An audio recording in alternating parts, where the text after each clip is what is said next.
Pete's head coach Mike Polino, post-game tonight, Erie Otters jump out to a 3-0 lead in the first period. Did it feel like the team was ready? It did, actually. We had a good week of practice. We were coming off of a big win in Ottawa. We had a lot of energy, and then for whatever reason, we make a couple of bad plays that capitalize in goals for them, and all of a sudden we're floundering. You break it down, is it just a matter of that, just a few bad plays and some young players going to lose their confidence just for a few minutes? Well, I think it's more, you never know what shift in a game turns it around. When they get their first goal off of to me, we had a situation where we had the puck in good control. We end up taking the penalty and they score on the power play. Okay, you're going to give up the odd power play goal. Then the second goal, our defenseman gets completely walked out of the corner, and all of a sudden it's 2-0, and then we're scrambling.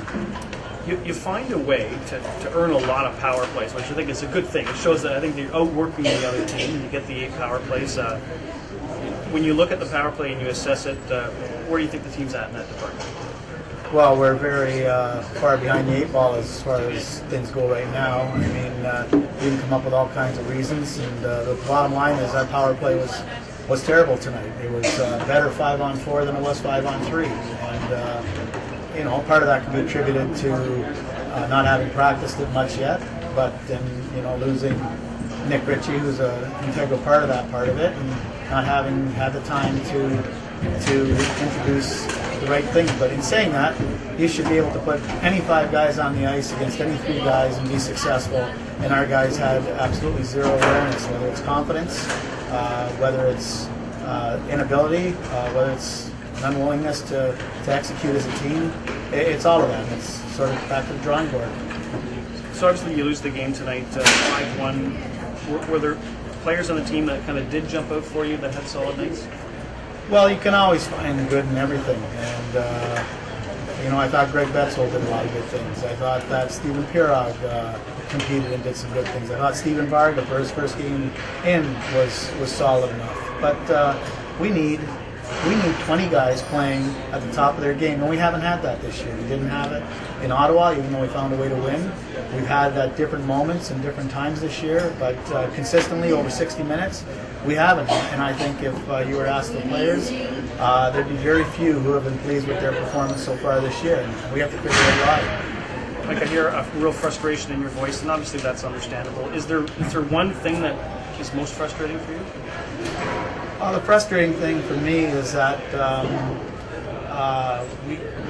we aren't seeing the guys at their best, and we're having good practices. We're working hard in practice, and it's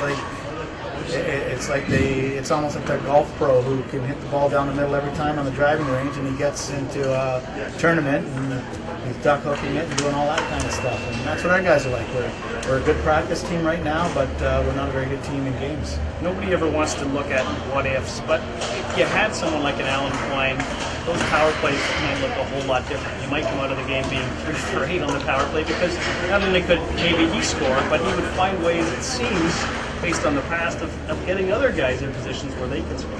Well, there's truth to that. I mean, you can't worry about what you don't have, and we've got to make the best of what we do have. But sure, we miss Alan Klein, we miss Nick Ritchie, we miss some of these factors, but it shouldn't matter. There should be other guys able to step in. We've got supposedly good players here, so why are they not able to make it happen? And that's what we've got to figure out. Can you give us an update on Nick Ritchie's condition? No, I can't. I just know he was taken out at the partway through the first period. He tried to come back, played a shift. He felt good, and then I'm not sure. All I know is his upper body, and that's it. So now you have to change gears and get ready for the Oshawa Generals tomorrow night. What's the message to the boys? The message to the boys is get ourselves ready. It doesn't matter who we're playing tomorrow night. We could be playing Oshawa, we could be playing the Lindsay Muskies, we could be playing the Peterborough Bantams. It doesn't matter. We've got to play the way we're capable of playing, and let the chips fall where they may. If we go in tomorrow and we play hard, then we've got a good chance to win. If we don't, if we play like we did tonight, we've got a good chance of having a similar result. Nothing for the Petes, but Mike, really appreciate it. No problem. Mike Polino, head coach of the Petes.